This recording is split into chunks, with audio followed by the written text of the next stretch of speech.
सभी को नमस्कार डियर स्टूडेंट्स, स्वागत है आपका हमारे यूट्यूब चैनल पर। तो प्रिय साथियों, आप जिसका इंतज़ार कर रहे थे यानी कि अर्धवार्षिक परीक्षा के पेपरों का, तो वो आपके लिए आ चुके हैं।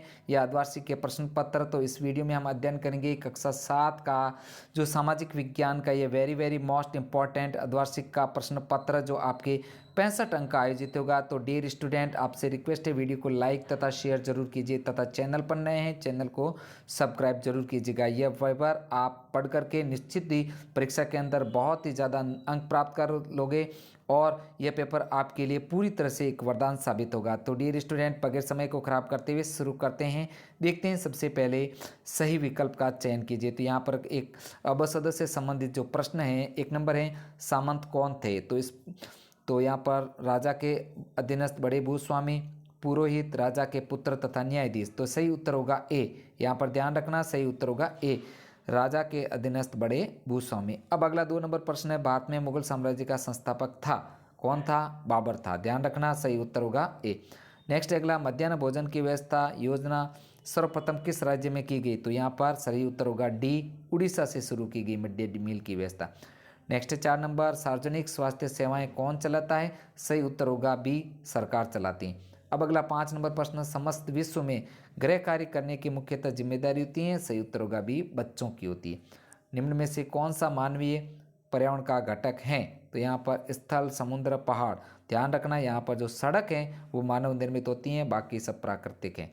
अब अगला प्रश्न संख्या 7, शोभ मंडल की औसत ऊंचाई है? तो यहाँ पर 13 किलोमीटर। ध्यान रखना। अगला है, राजस्थान का राज्य पक्षी है?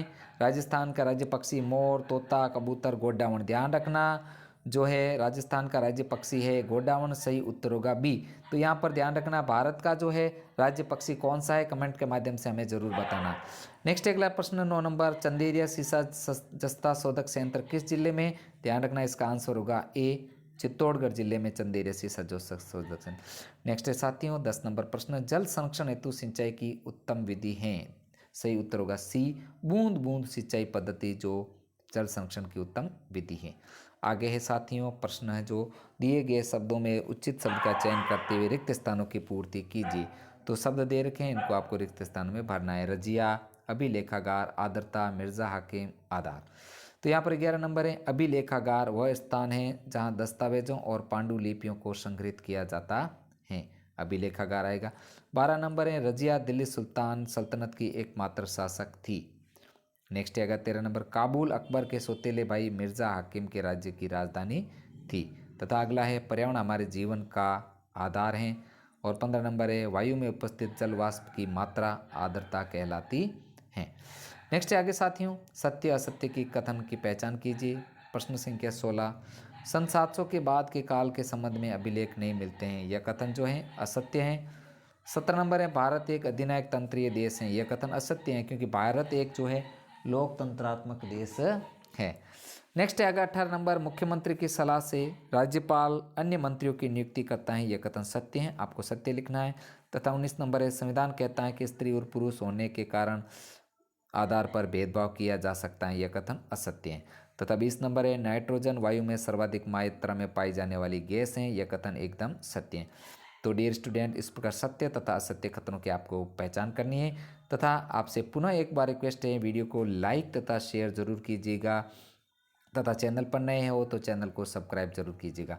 देखते हैं अगले किस नंबर प्रश्न है, जो पांडुलिपि तैयार करने के चरण कौन से हैं? तो पांडुलिपि तैयार करने के चरण है, सबसे पहले कागज़ तैयार करना, फिर लेखन कार्य, फिर महत्वपूर्ण शब्दों अनुच्छेदों को ध्यान आकर्षित करने वाले सोने को पिघलाकर उसका प्रयोग तथा जल्द तैयार करना। ये जो पांडुलिपि चरण के पांडुलिपि तैयार करने के चरण है।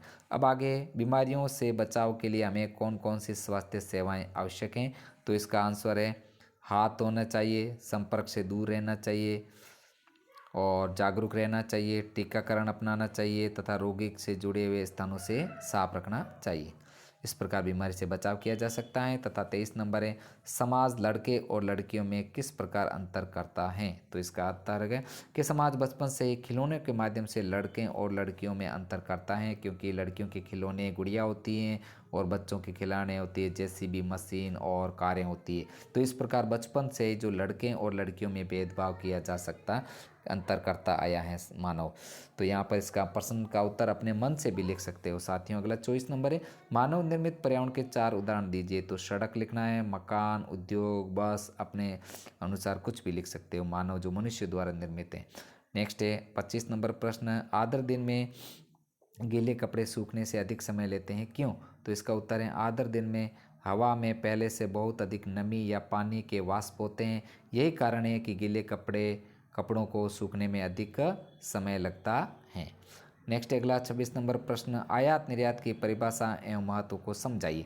तो यहाँ पर आयात, सबसे पहले जो सामान विदेशों से आता है आयात कहलाता है, तथा निर्यात जो सामान विदेशों में भेजा जाता है वो निर्यात कहलाता है। अब इसका महत्व है, यह किसी भी देश की जीडीपी, उसकी विनिमय दर, मुद्रास्फीति के स्तर और ब्याज दरों को प्रभावित करती हैं। आयात और निर्यात, इसका महत्व है। तो प्रिय साथियों, हमने इस वीडियो में वेरी मोस्ट इम्पॉर्टेंट जो आपके कक्षा 7 का ये अर्धवार्षिक का जो सामाजिक विज्ञान विषय का ये प्रश्न पत्र है जो आपके 65 नंबर का, इसका संपूर्ण सॉल्यूशन हमने इस वीडियो के माध्यम से किया है। और निश्चित ही इस पेपर को पढ़ करके बच्चों आप बहुत परीक्षा के अंदर बहुत ही ज़्यादा अच्छे अंक प्राप्त करोगे। तो साथियों, आज का पेपर इतना ही, मिलते हैं नेक्स्ट नए पेपर के साथ में। साथियों, वीडियो देखने के लिए पुनः आपका दिल से धन्यवाद। अगर चैनल पर नए हो तो चैनल को सब्सक्राइब तथा वीडियो को लाइक तथा शेयर जरूर कीजिए।